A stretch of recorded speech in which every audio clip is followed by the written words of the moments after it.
good morning, wherever you are watching us from. Let me welcome you to Morning Coffee Live News here on your family TV, GPS. And this morning you are with me, Tom Kamanga. Mr. Morning Coffee, how was your night? I hope and I believe that you had a very, very beautiful night. Today it's another day. Whatever happened today, leave it as the past. Today it's another day. Let's think of new things. Sometimes I know we do pass through different challenges, problems, but always we should remain hopeful. We should be always positive-minded people. Positive mind attract good things. If you kama kana todanda wala ndekuti tizingokhala ndi moyo amenyama anthu madakudine bwanji nimankumana ndi minyama chifukwa chani ne nditu yayi zinthu sizinendera nthawi zina tiye ndizionanso kuti ife timakhala ndithu tiuganize malingaliro athu nthawi zambiri amakhala otani kapena zomwe timayankhula ife pakamwa pathu kodi zimakhala zotani zimenezo zimakhalanso ndithu ndi mphamvu yochitanso ndithu define mwa anthu kuti uziyenda motani ndi nkofunika kuti nthawi ndi nthawi ifeyo anti tiyenera kuti tiziziyankhulira zabwino basi posatengera kuti nyengo yafuta motani tizingoti ayi zinthu ndithu zikhale bwino okwina kunso ndithu tikuyesesa kugwiragwira ndithu apo ndi apo thamanga moteremo ndithu mulungu amadalitsa ati mulungu tusadalitsa munthu amene mangokhala iyi ndithu ndi ijeni ndimene mulungu anazikhazikitsira sadalitsa munthu amene wangokhala mulungu always amawadalitsa pamene pakhala ngati kuti pakuchitikanso ndithu kenakake maononso mpatse moni mzanga amene Romeo khazika kumakina kumeneko amene akuonetsetsa kuti zonse zikhale zikuyamba bwino osaiwa nonse amene you are following us on GPS Your Family TV Facebook page as well as GPS Malawi YouTube channel. Today it's 3rd of March. It is a public holiday indeed, as most of us we are not going to work. We will be home spending this day with our families, relatives, friends. As in the other way, we are still celebrating, remembering those people who fought for this nation to get its independence. That should be back in 1964. Malawi, that's the year Malawi got its independence. So 1964, there are some people who sacrificed their life. So this is the day where we do commemorate, we do remember those souls, departed souls, those heroes who died for this nation. So this is we call it Martyrs Day. Sitsiku lokuti enafe tikhale ndithu tikuzungulira maphabu kapena enafe ndithu ndi nthawi yokuti ndikuchita ndithu text kuti which room are we going to meet, which lodge are we going to lodge today. Alenda pesa mpata no and nthawi yoti tiyeneso tikumbukire miyoyo ya anthu amene anamenyera ndithu fulu mene ife tikunena kuti ife ndifa Malawi kuti democracy whatsoever dziko lili ndithu yayi timazilamulira tokha pa enthu ena ake amene anachita zimenezo. And tiyambe motani tsiku lali. Let's start by looking at what Times 360 Malawi is having this morning. And on Time 360 Malawi, we are privileged to have the front page of the daytime newspaper. Let's appreciate what stories does this should be headlines does this front page of daytime have. Martyrs families cry foul. Can I guess you read a minute, bro? So kanga kuti anthu amene mawanja anthu amene ala okudzira zibere awo amene anamenyera ufula na mwalira akhala ngati pena pake ndithu iwowa salu wondwa pa menezi ndizuyendera nkhani yangotero ndithu headline yo court rebuffs state residences staff menese kutero apanso kuti pre-bargaining reform vivid after 16 years apanso ndithu zikuenda moteromo. Tioneso back page the same newspaper repacking Queens consultant gives the players individual training plan. NAM is friendly against Uganda, Zimbabwe. I'm very happy with the Uganda part. Tizikumana ma teams amene taiza mbira matifuta. Uganda now imakanga kuti imatipatsa ndithu tough time. tika mwanayo, and it's very hard nowadays kuti tizipanga defeat Uganda. Yeah, so Malawi kandi ma friendlies maswelongo pima na mphamvu should be the Queens ikhale kumandi maswelo ikhale kumandi Uganda maswelongo pima na mphamvu ndi tisaiwala kumene kwabwera ndi tuphunzitsi watsopano amene akhale kuthandiza team imeneyi ya Queens. Yeah, so zosangalatsa kuti tione kuti mphunzitsi ameneyi amene akuchokera ndi tikunja kwa dziko lino amene akhale akubweretsa zotani kuti timu yathu isinthike motani ndi mphunzitsi amene Fura amene ndithu ndi is an expatriate coach, netball coach. Yeah, to us about Sulom to be strict on fixtures. Yeah, as TNM Super League should be this time will be called either, I don't know what is called, FDH Super League. I don't know kumano asulo maulenda kuti fixture ndithu ya elite league yathu ikhale ndithu yotsatidwa bwino ulendo uno. Mambuyo muna previous season panali mavuto apo ndi apo kumano this time akufuna kuonetsetsa kuti zonse ma games zinda malingana ndi fixture mene anaipangira plan. We are expecting fixture to kuti ikhale kuti kamene pangidwa release anytime soon before the kickstart of the new season. The new season. Arsenal restore 5-point lead at top. Gunners amene wanditizukanga kuti akuchilimika kwambiri kuti akhali ndithu akatswiri a English Premier League. Ni maswera amodzi ena amene akhangatatana nawo. Many people were counting on Chelsea kuti yayi akumana Chelsea mwina kuteka kuti they might stumble, they will drop points komano zikanga kuti yayi Gunners amene Arsenal yakwaditsa ndithu kutolera 3 points yonse pa Chelsea. Ndekuti apa mwina tamba nokuona kuti kodi akumanisa ndi matimu zoti ndiwoti amene tikhoza kunena kuti Arsenal mwina this year so ankuimba nyimbo yomwe amakhala kuimba nthawi zonse yomwe amangoti yayi zativuta osatenga rig. Komabe this time it seems that it's a new Arsenal. Yes, and abaso nkanine kuti muruwankano kuna Scotia's duo among COSAFA top goal scorers. Kani yambo inemeneyo player Scotia's akanga kuti awiri nawonso ndithu yayi anali akupikisana nawo Golden Boot Award ya COSAFA tournament.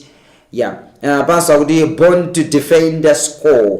Yeah, nkani zake ndithu zikutero. Zimenezi ndi nkani zomwe zili pa back page ya Nation Publication newspaper mtsiku la lilole. Yeah, tuonenso nkani zina apa kuti zikuti motani pamene bandithu pa Atan 360 Malawi. The Ministry of Education, Science and Technology has expressed satisfaction with the impact of Olympiad competition towards education and problem solving. The Deputy Director for Higher Education in the Ministry, Karina Shipinga Mwale, said this at an award presentation event sponsored by Old Mutual at Mzuzu University. She added that the future Problem Solvers program is enhancing problem solving skills and critical thinking in students, equipping them for the future. Speaking at the event, the head of sales and distribution for Old Mutual, Gray Tewete, said mathematics is a significant subject as it is the cornerstone of modern civilization. Yeah, he added that the mathematics shapes our understanding of the universe, drives technological advancement, as well as empowering individuals to solve complex problems. Yeah, phunziro la masamu ndi phunziro limodzi lomwe ophunzira msukulu kuyambira primary, secondary, college, university amakhala mbiri ndithu akuvutika nawo.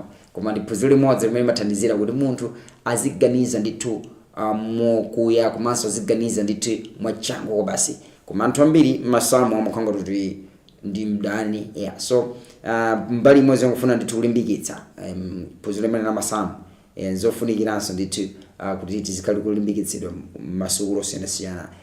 That's about that's the Ministry of Education, Science and Technology.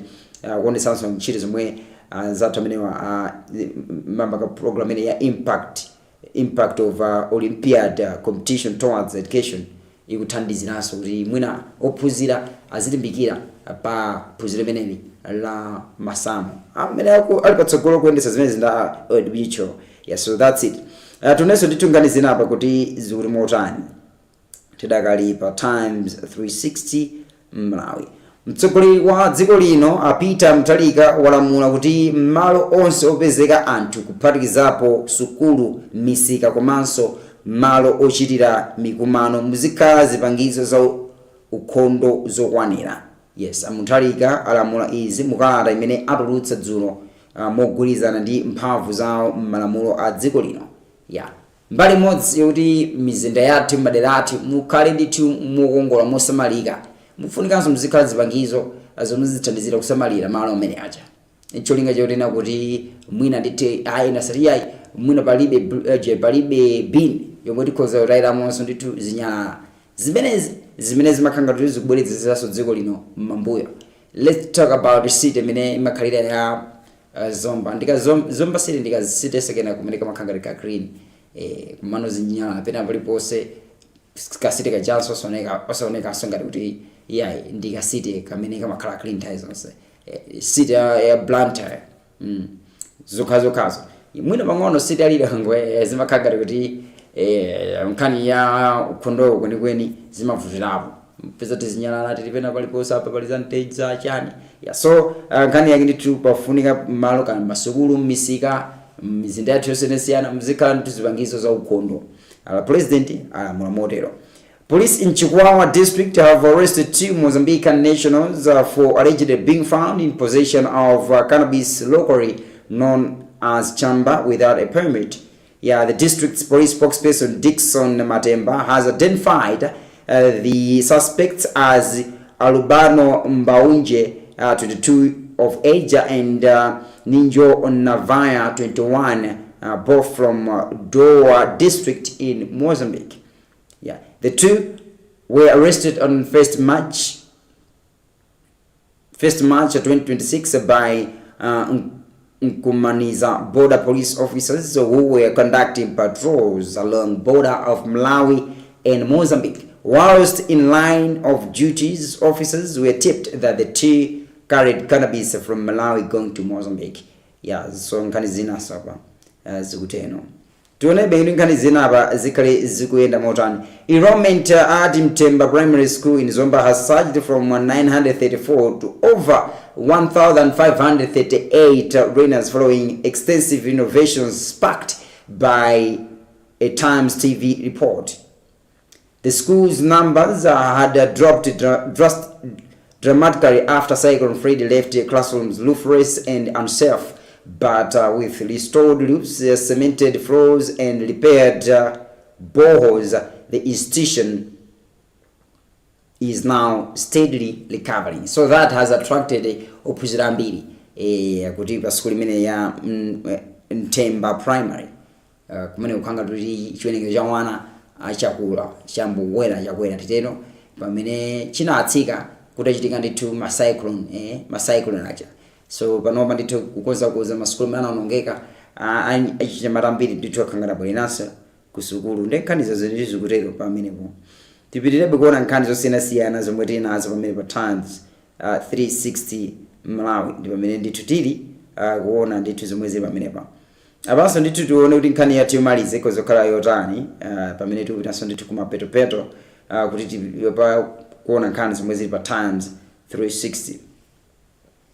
The Minister of Youth Alfred Gangara has praised 3 million kwacha to youth groups that have successfully completed intensive skill training under Youth for Life Change and Development Network. The beneficiaries were drawn from 12 youth groups based in Kamwari 1, Kamwari 2, and area 23 and 25 in Mtandiri, Mtsiriza, Kauma, Ngomani, and Ngona. So the Director of Youth, Judith Msusa, said the government's commitment to youth empowerment and skills development remains a key driver of economic growth. Representing the beneficiaries, Fraser Banda from Area 25 expressed gratitude to government and its partners for equipping young people with practical skills that promote self-reliance and household income. So that's about the story. And this time allow me to take you through Nation Publication Limited online. Tonesa kuti pamenepa pali zotani tingolandira naso ndithu kachikena mwina nkutewa kuti mwango tijoina kumene program ya Morning Coffee Live News ndipo muli ndine Tom Komanga Mr. Morning Coffee. And temaona nkhani zomwe zinali ndithu pa Time 360 Malawi apatangomaliza umene tikupita ndithu pa Nation Publication Limited online. And tiyambikirenso kwa ena amene mukuti joina pa ma online platforms athu GBS Your Family TV Facebook page komanso GBS Malawi YouTube channel. Mwina kuthekanso kuti simunatichite follow mmene munso ndithu tikumaoneka ma programs athu alive amakhalanso akuponyedwa pamenepo kuti musamise kena kali konse komwe GBS makhali kupatsirani. Tipa Nation Publication Limited now tione pamene ndithu palizotani, and zikuona kuti sanatipatsa pa front page ya the Nation Publication newspaper ya tsiku la lero. Komabe nkhani apa ndithu ndi yokhayoka ya Martyrs Day. Lero ndi Martyrs Day. Tsiku kuti makumbukira ndithu anthu amene anamenyera nkhondo, anamenyera ufulu wa dziko lino, amene anataya miyoyo yawo. So tsiku lawo ndithu ndi lero. Tione nkhani zina apa zikuti zimotani. Civil society organizations accredited by the Malawi Electoral Commission (MEC) say voter education ahead of the Mikongo ward by-election in Mangochi North East constituency is progressing well. The Catholic Commission for Justice and Peace (CCGP) and the National Initiative for Civic Education (NICE) Trust says communities are informed about the electoral process and are eager to vote on March 17, 2026. The by-election follows the postponement of last year's councillor race after the death of Alan James of the Malawi Congress Party (MCP). So nkhani yake ndithu ndi imeneyo. Tizikumbuka kuti kuli chisankho chachibwereza pa 17 March. Ochita malonda pa msika wa Nserema m'boma la Machinga ayamba kunyanyala kudula ziphaso atipo kwiya ndi kulephera kwa mkonsolo ya bomali kuti ithane ndi vuto la ukhondo lomwe lakula pa msikawo kwa zaka zoposa zisanu tsopano. National Online yapeza kuti msikawo womwe ndi umodzi mwa misika ikuluikulu m'bomali wakhala ndithu kugwira ntchito opanda zimbuzi, madzi komanso mtaya. Angakhale kuti kwa zakazi nkhonsolo yakhala ikutolerabe ndalama kwa ochita malonda omwe alipo oposera 2000. Nkhonsolo yakhala ikuyika ndalama zapadera mu ndondomeko ya chuma ya chaka ndi chaka zofuna kuthandizira ndithu ntchito zokonza msika ya bomali yomwe yambiri mwa iyo ikuoneka kuti ilibe zoyenerera. Wachilikwa opa mpando wa msikawo Frank Aliseni Matiya wati kangapo konse komwe adindo a msikawo akhala akufikira akuluakulu a khonsolo ya bomali koma sakuchitapo kanthu zomwe zikuyika pa chiopsezo miyoyo ya anthu ogulitsa ndi ogula katundu mu msikawo. Nkhani inanso ndithu ndi imeneyi. Mwina ndithu ndi imeneyi ya president aperekeranso ndithu order kuti pafunika ndithu malo ka misika, masukulu, zipatala, mzikazi zipangizo za ukhondo ndi mwina zithandiziranso kuti malonga amene wanso msika imeneyi zimene zisaziunikire. Chifukwa choti zimene apart from kuti zimatobwesa matenda osiyanasiyana komanso ndithu malo saoneka bwino. Saoneka bwino. Ndi tikulupe kuti ntchito ndithu ya makhonsolo kuti izikhalanso ikusamalira misika yathu. Tionepe nkhani zinapo kuti zikuti motani pa Nation Publication Limited online. Pamene ati mpungwepungwe unabuka m'mudzi mwa Chikopa m'boma la Mulanje pomwe anthu okhala m'mudziwo aphwanya nyumba ndi kuwononga katundu wa anthu ogwira ntchito ku kampani ya tea ya Esperanza. Chipwitikitichi chadzakamba ka mnyamata wina Christopher Mota wa m'mudzi mwa Chikopa m'boma la Mulanje anakhabidwa ndi kuvulazidwa modetsa nkhawa ndi mmodzi mwa achitetezo pa Esperanza. Mmodzi mwa anthu omwe aphwanyiridwa nyumba Frank Paul ati anthuwa anali ochuluka kwambiri moti sadakakwanitsa kuwagonjetsa zomwe zapangitsa kuti iwo ndi anthu ena ogwira ntchito yachitetezoyi avulazidwe. Padakali pano ndithu mneneri wa polisi m'boma la Mulanje Innocent Moses ati apolisi ya Mulanje sinalandire ndithu ripoti lililonse lokhudza nkhani zinanso ndithu kumatero ndithu pamenepo. Tipezebe kuona nkhani zosiyanasiyana zomwe zili pamenepo pa Nation Online. Malawi has launched a pilot prison camp court to fast-track criminal case resolution through pre-bargaining, a reform expected to reduce case backlogs and ease severe prison congestion. Speaking during the launch at Lilongwe Prison, also known as Maula Prison, yesterday morning, Deputy Chairperson for the pre-bargaining implementation task team, Justice Chifundo Gajale, said the initial response to mounting pressure on the justice system with prisons currently operating beyond capacity. He noted that the pre-bargaining has existed in Malawi's laws for years but remained underutilized, promoting the judiciary to formalize it as a structured mechanism for resolving criminal cases without full trials where appropriate. So Professor Daniel Dewart of Pepperdine University, who provided technical support to the initiative, described it as a historic, noting Malawi is the first country outside Uganda to implement prison-based pre-bargaining under the Africa Chief Justice Alternative Dispute Resolution Forum. Nkani yake ndi imene kuti yayi zata amene wanso ndithu prison kuno kumalawi ati kukhala ndithu dongosolo kuma prison mukhala ndithu yayi mamvanso milandu ya anthu ena amene akungokhala amene kwamene sanathe kugamulidwa ndithu ndi bwalo kuti akhoza kukhala kumaula kapena ndende zathu zosiyana dziko lino. Ndipani anthu otero nditomera mankhala ku limandi kwa zaka ndi zaka zomwe zikupangitsanso ndende zathu zikhala zochuluka ndi anthu makamaka kaidi. So akhale ndi dongo zimene yakuti akuicho kuti prison bargaining yomwe ama expert ena ndena ndithu akhala kuyendetsanso milandu ngati imeneyi ndikumaona kuti yayi kodi nzoyenera muna amene akhale kundendeko kapena yayi uyo atuluke.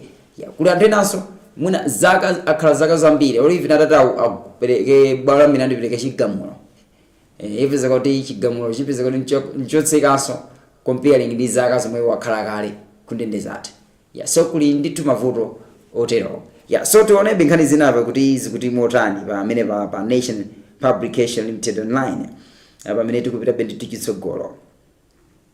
Akuti Chima Health Center in Likoma district has installed a new incinerator to improve medical waste management and ensure safe disposal of waste.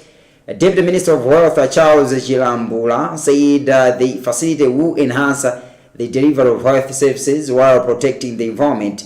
He assured the public that the government will continue supporting projects aimed at improving the well-being of communities. Likoma District Commissioner Abubakar Nkoma said the district has faced challenges in disposing of waste, particularly metal waste. So nkani yake ndithu ndi imeneyo. And tuone kuti nkani zinapa zikuti motani. Heavy rains has hit parts of Kalonga on February 28. I think medinaiona ndithu dzulo. Tingopita pa Zodiac online mwachangunso kuti tione pamenepa pali nkhani zotani mkatikati ma program ene ya Morning Call Live News pano pakanema wanu ndithu kanema amene wa GBS and pa Zodiac online tione kuti pamenepa paliso zotani zomwe tikhoza kugawana mawa umenewo and pamene panso ndithu pakuona kuti pali nkhani zosiyana. Airport Development Limited ADL says it is currently tracking and assessing all aerodromes across the country for renovation and the revival of those that have been idle for years. Monkey Bay Aerodrome is one of the idle aerodromes where aircraft have not landed for nearly 4 years, and the site has reportedly become a hotspot for sexual activities. ADL board chairperson Stan Singo, however, said that reclaiming some aerodromes will be difficult due to encroachment by some people who have built houses on the site, and he blamed local councils for selling the land. Meanwhile, social commentator Linda Kutembwe has commended the development, saying it will boost the country's transport systems. Zodiac Online understands that the Malawi National Transport Matter Plan 2017 to 2037 stipulates that the government should hand over and used airfields to local authorities and the private sector. Nkhani yake ndithu ndimene kuliya pali dongosolo pali malo ena ndege amene mwina akhala zaka ndi zaka nthawi imeneyo timangomva kuti atiti pamafika ndege apa ma airport ndithu tammadera osiyanasiyana komano malo ngati amene aja sakugwira ntchito akhala sakugwira ntchito kwa zaka zambiri and ena anafikanso anthu makakhala kumene nkupanga malo okhalako anthu chifukwa chokuti mwina ena ngati ma commentators amene akublame ma console kuti ayi amakhala kutayirira ena kumagulitsa malo ngati amene aja kwa anthu sipakhala samaliro ndithu chenicheni kuno ku Malawi kungoona malo kuti akhangati kuti sausamaliro pang'ono anthu amati malo amene wandithu ndopanda ntchito encroachment imapezeka yambika yes anthu amapezeka lowerera kumakakhala konso kumene ena kumakachita kwa ulimi umenewo ndezi ndingamene zimabwerezeraso ndithu zitukuko zathu mbuyo so amene Airport Development Limited akuti afuna ndithu ayambe kumakonza malo ngati amene aja kuti mwina nkuthekaso kuti nkhani za mayendedwe a ndege zikhozanso ndithu kumafikira madera ndena yes muzithandizirenso kuti zipatsogolo nkhani ya ma transports kuno ku Malawi so nkhani zake ndithu zikutenda pamenepo tionenso ndithu nkhani zinapa kuti zikupitirirabe motani tidakali pamenepa ndithu pa Zodiac Online. Government has appointed acting new chief executive officer for Blantyre and Lilongwe City Councils. Spokesperson for the Ministry of Local Government Chimwemwe Njoloma has confirmed to Zodiac Online yesterday, saying Kostri Chaza is the new acting CEO for Blantyre and Hilario Kamera is the new acting CEO for Lilongwe. Njoloma told Zodiac contracts for the former CEO for Blantyre Dennis Chimseu and former CEO for Lilongwe Dr. MacLeod Kadamanja expired in February 2026. Kani zake ndithu zikutero pamenepo tionabe ndithu nkhani zinapa kuti zikupitirira motani zikupitirira motani pamene pa Zodiac Online ndi pamene tili kuona ndithu nkhani zosiyanasiyana zomwe zili pamenepa yes apanso ndithu pali nkhani yomaliza pomwe tikhoza kumaliza nayo.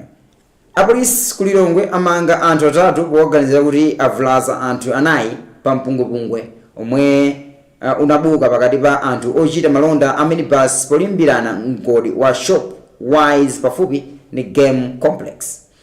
Mneneri wa polisi mchigawo chapakati ku Nzambwe Sub Inspector Foster Benjamin wati anthuwa ndi Patrick Alex Buba Muhammad ndi Awali Salim. Yes, amenewa a Benjamin ati anthuwa anali atanyamula zikwanje ndipo pomwe amamenyana anthu odutsa mnjira anayi avulala yeah. Patakali pano organiziridwa awa akuwayimba mlandu ovulaza munthu komanso kubweretsa chipwirikiti pamalo ndipo akaonekera ku bwalo la milandu posachedwa apa. Nkhani zake ndithu zina nkhani za migodi izi zimakhala zovuta kwambiri nthawi zambiri yes nkhani zimenezi yes sidzo kuti ama-console nzofunika kuti azizionetsetsa azayika ndithu ndondomeko zabwino zomwe mwina ndithu mchidwi umene usamapitirire omangoti yayi apita ndithu anthu yayi apa pamalo pokuti basi mpato pamenepo magalimoto kani maminibus akayima pamenepo azilipitisa ndalama ndende anthu omwe amakhala ovuta kwambiri timaziona mmatero tikagula magalimoto osiyanasiyana amavuta kwambiri ngati kuti wina wakatakhala ngati wapasa ndalama yochepa aduka ngati kuti amaoda mwakaoda ndithu katundu ende mukamagulitsa mmagulitsa kunena kuti iyayi musachita opezeratu yomwe mwakaodera ichete mmafuna ndithu muchitebeka phindu ndi anthu amavuta muchoncho ngati kuti amaoda so ngakhale zili zophwanyiranso zophwanya malamulo a dziko lino. Apasa kuti apolisi ku Lilongwe amanga ndithu Benjamin Kantiti azaka 45 poorganiza kuti apha bwenzi lawo a Nyuma Saidi azaka 30 polibaya ndi botolo la mowa potsatira ndithu mkangano omwe unabuka chifukwa cha nkhani zachikondi. Malingana ndi mneneri wa polisi ya Lilongwe a Hastings Chigalo izi akuti zachitika loweruka ya nkhani yake ndithu ikutero pa 28 February ndithu chaka chino. Yeah, so that's about the story. Tione nkhani zosiyanasiyana tomwe tinazo katika maprogram ene and tionenso ndi GBS Newsroom nayonso ndithu ilipatse nkhani zotani mao omwe uno and pa GBS Online kumene kuso ndithu tinazo nkhani and nkhani yoyambirira pamenepa yonena kuti The 2026-27 national budget pegged at 10.798 trillion kwacha. Yes, has sparked mixed reaction from various stakeholders after the Minister of Finance presented it on Friday, 27 February 2026 at the Parliament building in Lilongwe, and we have this report. As Malawians and other key stakeholders await government's response to prevailing socio-economic challenges following President Professor Arthur Peter Mutharika's first State of National address 2 weeks ago, several organizations have shared their views on the new represented national budget. Director of the Civil Society Education Coalition, CSEC, Benedicto Kondowe, welcomed the increased allocation to the education sector, which has received the largest share among all sectors. He, however, expressed hope that the funding will be adjusted upward during the mid-year budget review, noting that this year's total budget is lower than that of the previous financial year. But that said, there are provisions to support free secondary education, provisions to support free primary education, provisions to support removal of examination fees as well as IDs. About 11 million is going to money. There is also about 11 million provided for teaching and learning materials. We also note that there is increased investment towards loans in the university, which is good. But most importantly, government has also provided 4.2 billion for graduate internship program, which is good to make sure that our graduates are exposed to skills. So all in all, there are aspects which have been included, suffice to indicate that the overall budget has reduced. Our expectation is that this offers a good starting point, and hopefully the budget will be revised upward during the mid-term budget review. Meanwhile, the National Smallholder Farmers Association of Malawi Chief Executive Officer Bente Chinyamunyamu commended government for maintaining the Mega Farm Initiative and the Affordable Input Program AIP, which is now FISIP, saying the move will enhance food security. However, he urged authorities to diversify agricultural production and reduce over-reliance on maize. In terms of agriculture specifically, we note that and appreciate the continuation of the farming subsidy program, its expansion, also Mega Farm, the Mega Farm concept. And in addition to that, we noted that there's a much bigger focus on food security and maize production. So overall, I think we'd like to see also inclusion of other crops, so that we're not spending too much just on maize, but that we are diversifying and including other crops that are also contribute to forex generation. On the other hand, Human Rights Defenders Coalition HRDC chairperson Michael Kayata described the budget as a missed opportunity, arguing that it does not clearly outline measures to cushion Malawians from rising prices and increased taxations. For us, we had expected to see the minister outlining specific measures that aimed at cushioning Malawians. He talked about the social transfers. We have heard that before. It's not the first time. We are happy that the beneficiaries will be increased. This is good. We have also heard about the relief maize distribution, which is also good. However, we had expected more, especially considering the fact that people are still struggling with the rising prices of goods and services. If you look at these measures that the minister has announced, I don't think they're going to result in any improvement in the cost of living. The cost of living will remain high.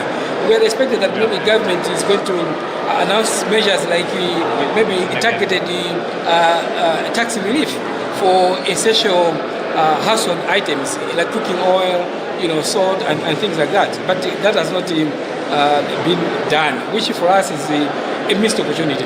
This is the first budget under the Democratic Progressive Party DPP administration led by Professor Arthur Peter Mutharika since it assumed office following the September 16 general election last year. In what government describes as a strategic shift, 1.334 trillion kwacha, representing a 12.2% of the total national budget, has been allocated to priority sectors under agriculture, tourism, mining and manufacturing, a development structure.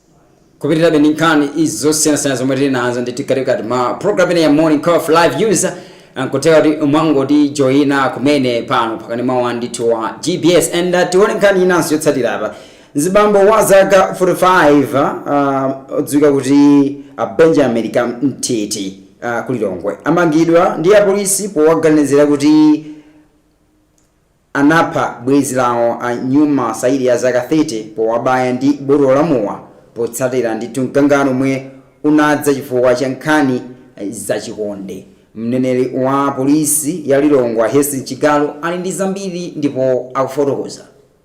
Ndizona kuti tamanga Benjamin Kantiti wa zaka 45 amene tumuganiza kuti anapha bwenzi lake kuja ku Pondamali Trading Center atayambana pa zifukwa za chikonde. Izi zidachitika pa 28 February chaka chomwe chino, ndipo izi zitachitika iwo anathawa kupita kuja kumwanza, ndipo tidapanga fofu kumene takwanisa kukagwira pa 2 March, ndipo tiyembekeza kukwatengera khoti kuti akayankhe mlandu wakupha.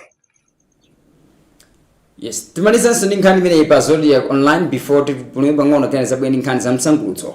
Malawi Electoral Commission MAC says it would decide on its next move after reviewing a High Court ruling that dismissed its application against a presidential order to relocate its headquarters to Blantyre.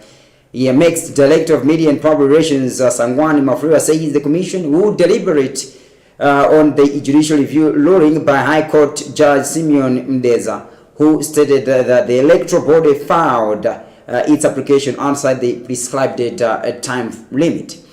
Governance analyst George Jaima believes that the president was within his powers to ensure the order, while MEC wanted to protect its autonomy. Chairman Jaima adds that since the court did not dismiss the matter on its merit, MEC can decide whether to appeal or comply. So that's about the story. Tingo pumule pamono kena ndibwelenso ndi nkhani za msangulutso komanso nkhani za masewero.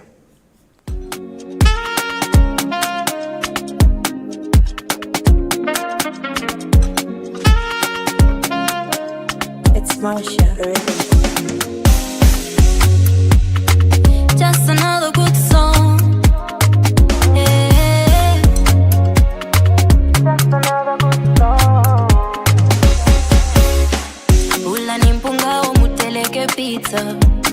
Na pesa indiwo kalita. Walibe zoti mwina hapa, mwina nso hapa. Na pesa chindi chitacha ngo. Wagogoda sana loe. Sana chito kakamiza so. Sizo chito bisalila. Kumuvindika. Na pesa chindi chipanado. Yana ni mikeka. Muambe ngoma sitiko na lelo. Mumuze etayo. Lelo nilanga mwele tu panado. Yana ni mikeka. Muambe ngoma sitiko na lelo. Mumuze etayo. Lelo nilanga mwele tu panado. Panado. Panado. Jekse ululu panado. Nanenda pesa wanga panado. Panado. Panado. Jekse ululu panado. Nanenda pesa wanga panado. Usizanike panja forever hold me close. Nikudalile forever hold me down. Tenga tima undi wako and I never let you down. Honey, and I never make you cry. Ukakala uzindi lockdown, uzindi hold. Nizikukonda na uzindi konda kope yango ziona. Ukamagoda, honey, uziwe ndine wako. Yes, that's Ready Aika. Kulipasa nyimbo imene yakuti Panado. Kuti mwampeza wana Panado. Nkhani zake nditunza chikondi. Ngankali nthawi zina ndithu yayi zimakhala zokureketsa mutu. Zimachitika zambiri mchikondi. Nditangochoka mwezi wa chikondi wa February. We understand kuti pa 14 February it's Valentine's Day.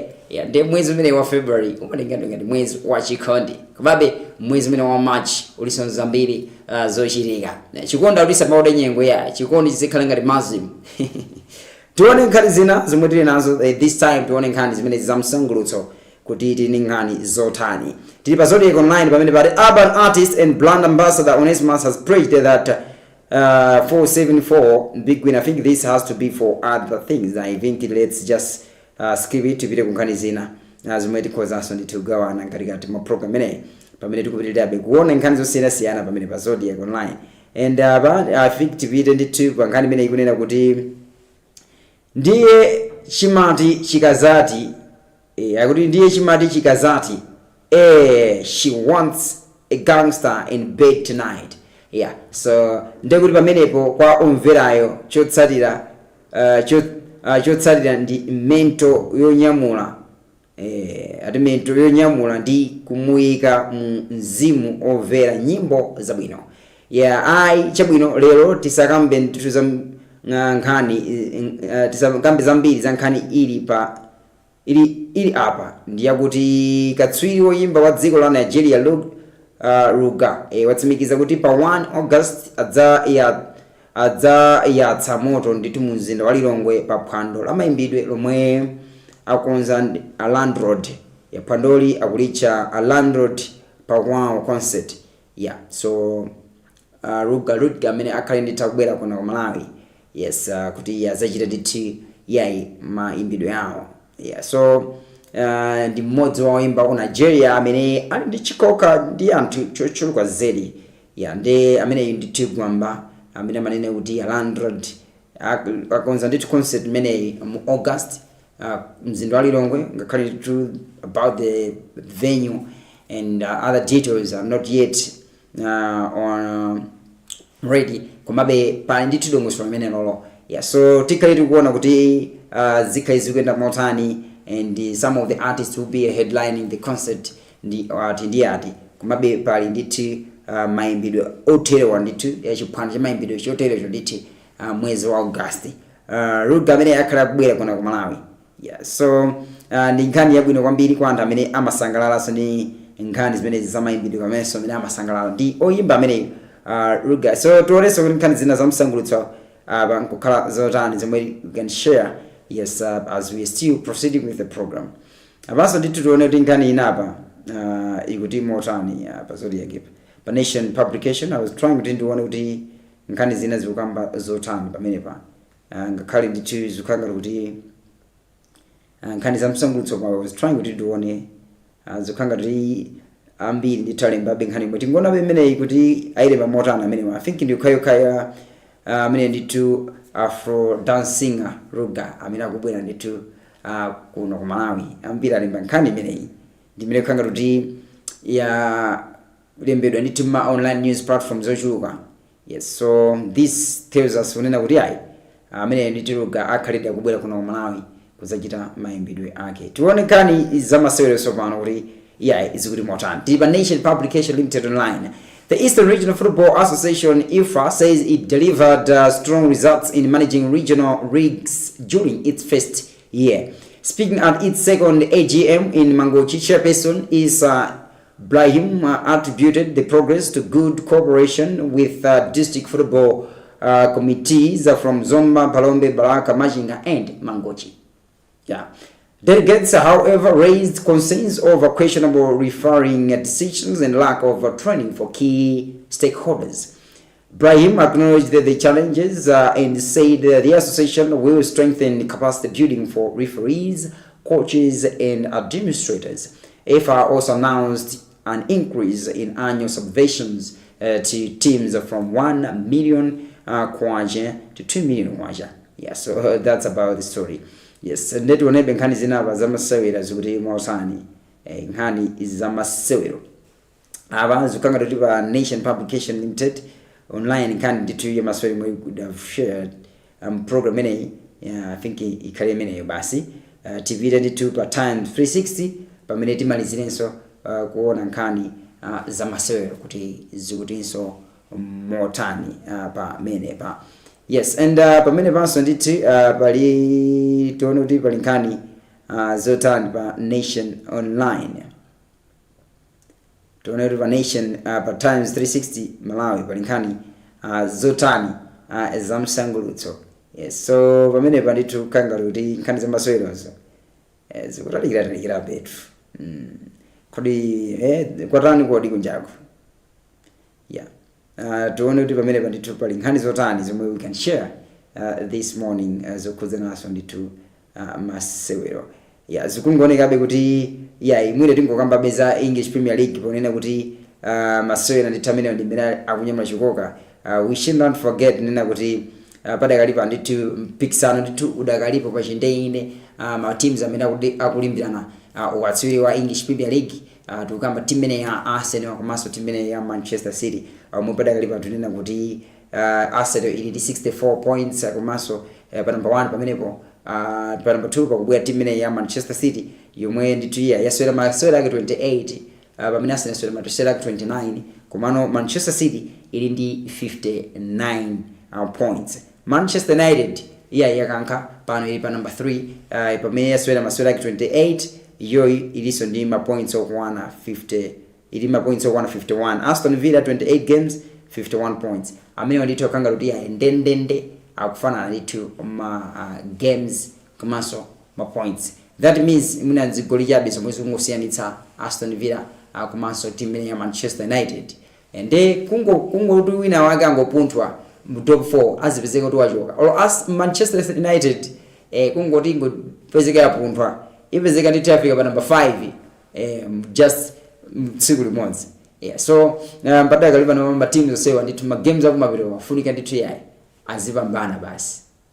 Kuti mwina ina Manchester United this season kumenyako UEFA Champions League. So tingomaliza ndithu ningani imeneyi ndiyamikirenso kuti tinali limodzi program ya Morning Coffee Live News komanso ndiyamikire nonse amene matitsatiranso ma online platforms atu GPS Your TV Facebook page komanso tukamba GPS Malawi YouTube channel chate.